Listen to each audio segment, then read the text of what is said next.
Hello sir, welcome to मंजिल India podcast. Hello श्रद्धा, hello Raghav. और मैं आज दूसरी बार आपके पॉडकास्ट पर आया हूँ। जब मंजिल इंडिया शुरू हुआ था तो मुझे लगता है कि सेकंड गेस्ट में ही था आपके पॉडकास्ट में, और तभी मैंने बहुत शुभकामनाएं भी आप दोनों को दी थी। आज आप लोग बहुत अच्छे पोजीशन पे हैं।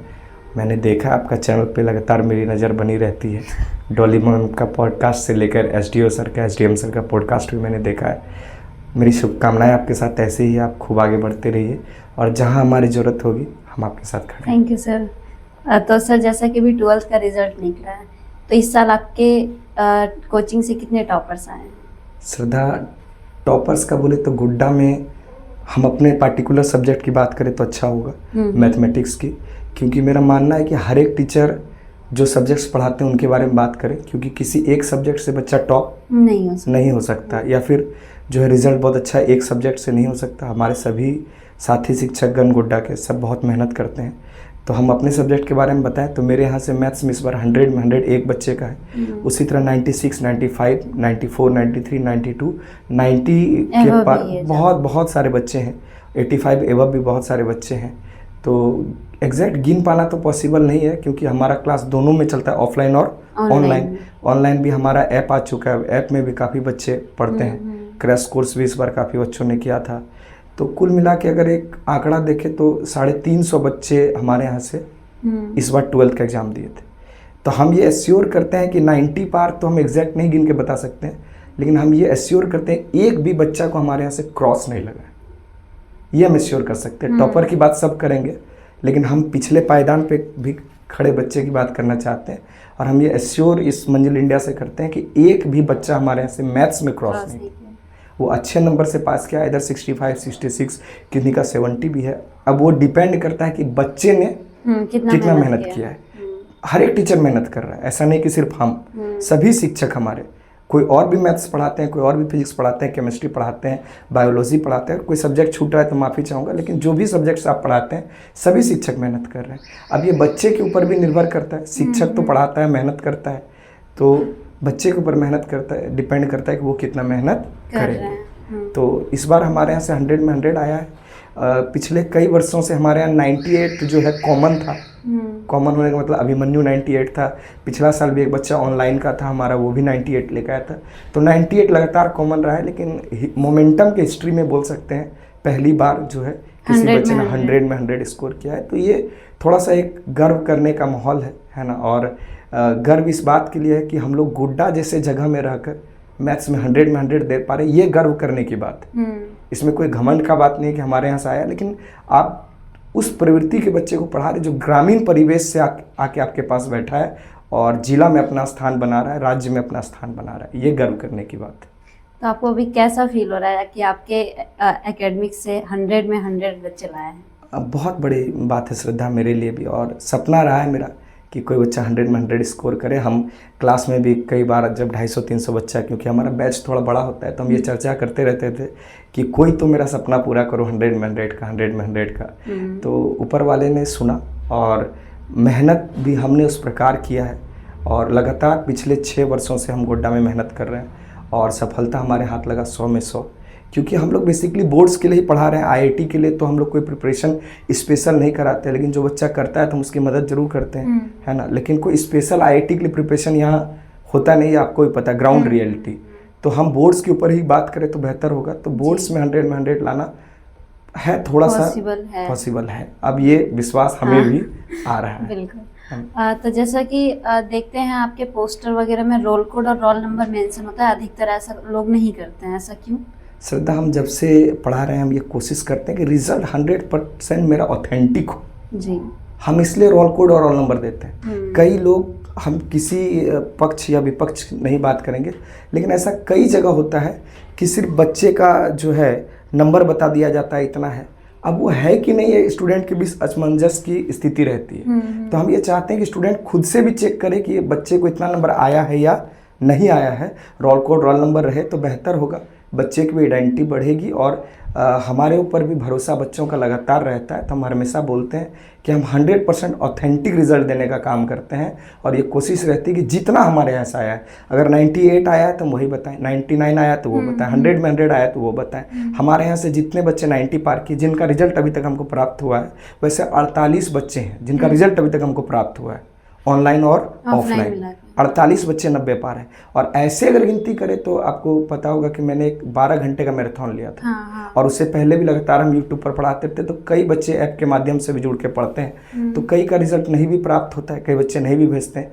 लेकिन अगर आप ऐसे सोचेंगे तो कई, मुझे लगता है हज़ारों हज़ार बच्चे 90 पार किए होंगे जो शायद हमसे भी पढ़े हैं यूट्यूब पर, क्योंकि 4-5 हज़ार बच्चे जुड़ के पढ़ रहे थे, तो उसमें से हज़ारों बच्चों ने पार किया होगा। तो ऐसे हम मुँह से नहीं बोल सकते कि 1000 बच्चा मेरे से 90 पार है। जो हमारे पास प्राप्त है, जिसका साक्ष्य हमारे पास है, हम उसकी बात करें तो बेहतर होगा। ये बोलना कि 150 बच्चा मेरे यहाँ से 90 पार है, बिना साक्ष्य के हाथ पैर के हम तो बात नहीं करते। अब जो करते हैं वो उनका समझ और ज्ञान बुद्धि विवेक है। तो जैसा कि आपने बताया आपने मैराथन लिया था, तो वो कितने घंटे का था और उससे क्या हेल्प मिला बच्चों को? श्रद्धा, इस बार पहले तो मुझे ये भी नहीं पता था कि यूट्यूब लगातार 12 घंटा ही जो है लाइव देने का अलाउ करता है। तो मैं तो इस बार फुल मूड में आया था कि 24 घंटे लगातार पढ़ाऊँगा। लेकिन जब 12 घंटा मैं पढ़ाता रहा कंटिन्यू, बीच में एक छोटा 10 मिनट 5 मिनट का भी ब्रेक लेना पड़ता है, क्योंकि हम लोग भी इंसान हैं, भूख तो लगती ही है। तो भूख लगा, उस बीच पानी प्यास लगा, तो 5-10 मिनट का मैंने ब्रेक लिया। लेकिन 12 घंटा लगातार पढ़ा के मैंने जितना इम्पोर्टेंट क्वेश्चंस था, जो मेरे हिसाब से एग्ज़ाम में आ सकता था, मेरे हिसाब से, क्योंकि किसी को नहीं पता है कि कौन सा क्वेश्चन एग्ज़ाम में आएगा। लेकिन एक टीचर होने के नाते, इतना साल से पढ़ाने के नाते, एक्सपीरियंस के नाते आप कह सकते हैं कि हमने सारा इंपॉर्टेंट क्वेश्चन कराया। और हम ये कह सकते हैं कि उससे 80 to 90% क्वेश्चन एग्जाम में टच किया। तो बच्चों को बहुत फ़ायदा मिला। बहुत सारे तो ऐसे बच्चे भी थे जिनका कहना है कि भैया वो मैराथन हम पढ़े और साल भर बहुत ज़्यादा हम जोर भी नहीं लगाए थे मैथ्स पे, क्योंकि और सब्जेक्ट भी था, फिर भी उसका लेकिन बहुत अच्छा मार्क्स है। और ऐसा बच्चे मैसेज भी करते हैं लगातार, तो बहुत खुशी होती है कि आप बच्चों के लिए मेहनत करते हैं। साल भर तो हम लोग मेहनत करते ही हैं जितना करना होता है, लेकिन अंतिम में एक होता है ना, हम लोग को बचपन में एक कहावत पढ़ाया जाता था, खुट खुट चोट सोनार की, एक चोट लोहार की। तो एक चोट हम अंतिम में देना चाहते हैं जो कि परिपूर्ण हो और पूरा बच्चा का जो है, क्योंकि करियर का सवाल है, लाइफ का सवाल है। आप ज़िंदगी में एक बार 12 देते हैं और अच्छे मार्क्स से अगर आप निकल जाते हैं तो ज़िंदगी भर के लिए हम गुड मेमोरीज बन के रहेंगे।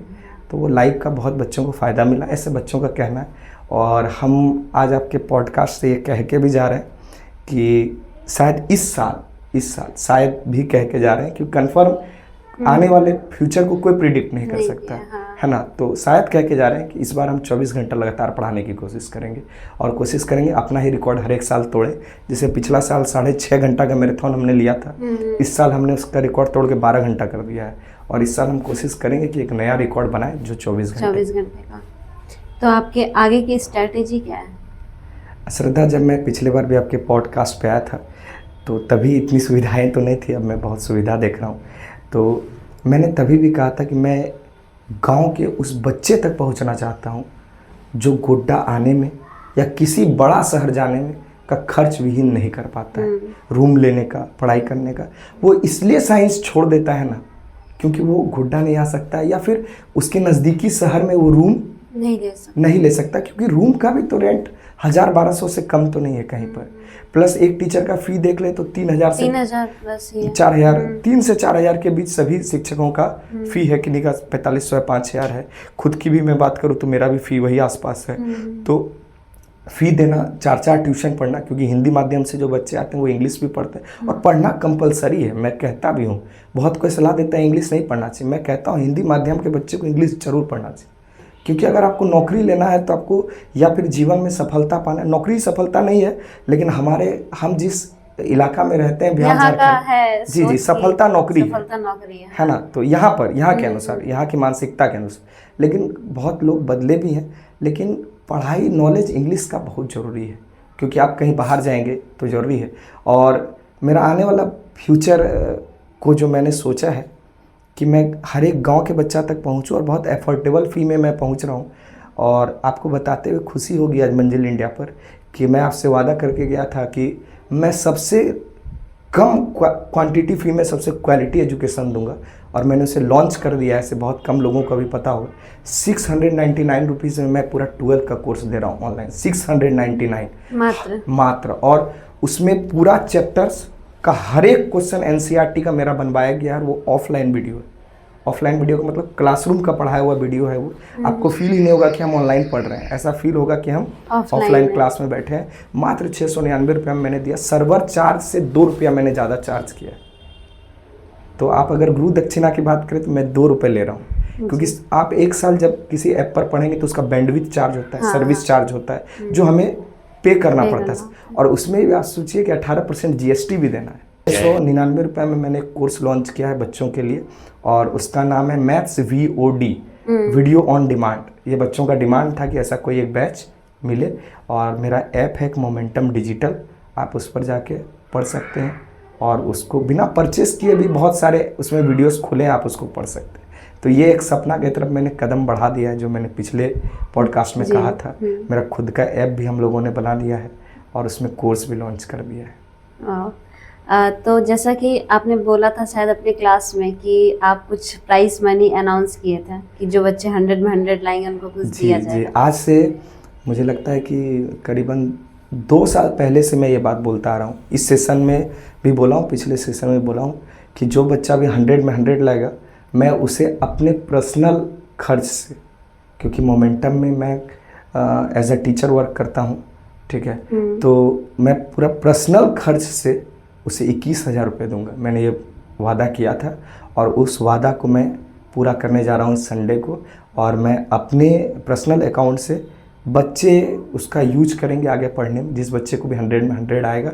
और मैं आपके पॉडकास्ट पे भी आज बोल के जा रहा हूँ कि मेरे यहाँ पढ़े हुए जो भी बच्चा को 100 में 100 आएगा, मैं उसे प्रोत्साहन राशि के तौर पर 21,000 रुपये दूंगा, और साथ में कुछ और भी गिफ्ट्स तो देंगे ही देंगे।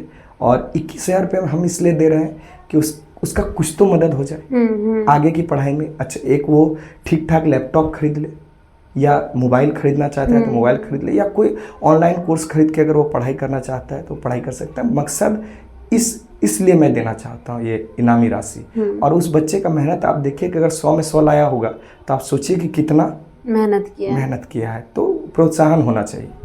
क्लास 12th का कैलकुलस आप बच्चों को कैसे सजेस्ट करते हैं? श्रद्धा, मेरे जो भी बच्चे आपका पॉडकास्ट देखेंगे एक चीज़ से बहुत रिलेट कर पाएंगे कि मैं मजाक में एक उसे कहिए कि मजाक करते रहता हूँ कि मौत और ट्रिग्नोमेट्री का फॉर्मूला कभी भी आ सकता है। कहावत है ना कि मौत कभी भी आ जाता है, उसी तरह मैथ में ट्रिग्नोमेट्री का फॉर्मूला कभी भी आ जाता है। तो मैं बच्चे को सबसे पहले सलाह दूंगा कि अगर आपको कैलकुलस मजबूत करना है, क्योंकि 12th के मैथ का जान है कैलकुलस, अगर आपने कैलकुलस मजबूत कर लिया तो आपको अच्छा नंबर आ जाएगा। और प्लस थोड़ा वेक्टर और थोड़ा मैट्रिक्स डिटर्मिनेंट तो आसान ही होता है, और वेक्टर और इधर आपका जो है कैलकुलस, ये अगर आपका मजबूत हो गया तो कैलकुलस का जान प्राण जो है वो ट्रिग्नोमेट्री है। तो मैं बच्चों को हमेशा सलाह देता हूँ क्लास 11th में आप ट्रिग्नोमेट्री फॉर्मूला को रटिए नहीं, बनाना सीखिए। कितना फार्मूला आप रट पाएंगे? अगर आप क्वाड्रेंट का बात करें तो उधर ही आपको 50-60 फार्मूला हो जाएगा। टोटल फार्मूला की बात करें तो 150-200 फार्मूला खाली ट्रिग्नोमेट्री में अगर सही से पढ़ा जाए तब आप कितना रट पाएंगे? तो उसको निकालना सीखिए, समझिए। सभी शिक्षक सिखाते हैं, मैं भी सिखाता हूँ, क्योंकि शिक्षक कोई भी खराब नहीं होते। हो सकता है मेरे इस बात से कई लोगों को लगे कि ऐसा भैया क्यों बोले। शिक्षक कोई भी खराब नहीं होता है, वो अपने जीवन का 1 घंटा दे रहा है आपको, बहुत बड़ी बात है। सारे शिक्षक अच्छा होते हैं, लेकिन आप कितना मेहनत कर पाते हैं। और किसी का सिखाने का स्टाइल किसी को पसंद आता है तो किसी को पसंद नहीं आता है। तो वो उनके ऊपर होता है, बच्चों के ऊपर होता है। लेकिन मैं हमेशा कहता हूँ आया हूँ कि ट्रिग्नोमेट्री में रटना नहीं। जैसे मैं बहुत कोई को देखता हूँ कि सर बोले हैं याद कर लो, तो कब तक आप याद करोगे? आगे आपको बीटेक करना है, एमटेक करना है, या फिर बीएससी करना है, एमएससी करना है, या फिर आपको किसी नौकरी का तैयारी करना है, आप कब तक याद करोगे? कितने फॉर्मूले याद कर पाओगे? समझिए, बनाना सीखिए। प्रैक्टिस करते जी आपके बच्चे, आपके शिक्षक आपको सिखाएंगे बनाना, प्लस आपको प्रैक्टिस करते रहना है। तो कैलकुलस को मजबूत करने के लिए ट्रिग्नोमेट्री जरूरी है, और कैलकुलस बिना प्रैक्टिस के नहीं होगा। और बहुत ईमानदारी से इस कैमरे पे बोलूं कि अगर मेरे जैसा शिक्षक, और कोई शिक्षक का मैं बात नहीं कर रहा हूँ, मेरे जैसा शिक्षक अगर प्रैक्टिस छोड़ देगा कैलकुलस का भी, तो 5 साल बाद शायद वो उसे ना सॉल्व कर पाए, क्योंकि मैथ्स बिना प्रैक्टिस के संभव नहीं है। आप बहुत जीनियस है, बहुत बढ़िया है, लेकिन मैथ प्रैक्टिस का खेल है। जिसका प्रैक्टिस जितना अच्छा, मार्क्स उसको उतना अच्छा। क्या आने वाले ईयर्स में हम लोग ये एक्सपेक्ट कर सकते हैं कि आपकी कोचिंग से 100 में 100 और भी बच्चे लाएं? जी, आप एक्सपेक्ट कर सकते हो। और आज मैं इस पॉडकास्ट से उस बच्चे का नाम तो नहीं लेके जा रहा हूँ, लेकिन एक बात आपको जान के आश्चर्य लगेगा श्रद्धा, कि मैंने जब हर्षित एग्ज़ाम दे के आया, उसके जब इससे मैंने बात किया, सब समझा, तो मैंने नेक्स्ट दिन ही क्लास में जो बच्चे आपका पॉडकास्ट देखेंगे तो वो आपको कमेंट भी ज़रूर कीजिएगा, वैसे बच्चे जो क्लास में मौजूद थे।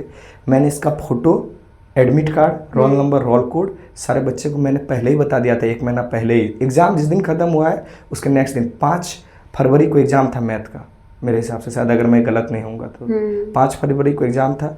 और मैंने 7 फरवरी को जो क्लास 11th का बच्चा था उन्हें कह दिया था कि हर्षित को 100 में 100 है। तो बहुत बच्चे बोल रहे थे कि भैया ऐसा कैसे कह सकते हैं, तो हम बोले हम बता दिए क्योंकि हम उसको देखे हैं, पढ़ते हुए, मेहनत करते हुए देखे हैं। और क्योंकि मैं जब कॉपी चेक करता हूँ, सभी बच्चे का तो मैं कॉपी चेक नहीं कर पाता हूँ, लेकिन जो अच्छे बच्चे होते हैं उनमें से मैं कॉपी ज़रूर देखता हूँ, क्योंकि हमारे यहाँ कॉपी चेक करने के लिए अलग टीम है, वो चेक करती है। इतने बच्चे का कॉपी आप नहीं चेक कर सकते मैथ्स में, लाइन बाय लाइन, बारीकी में।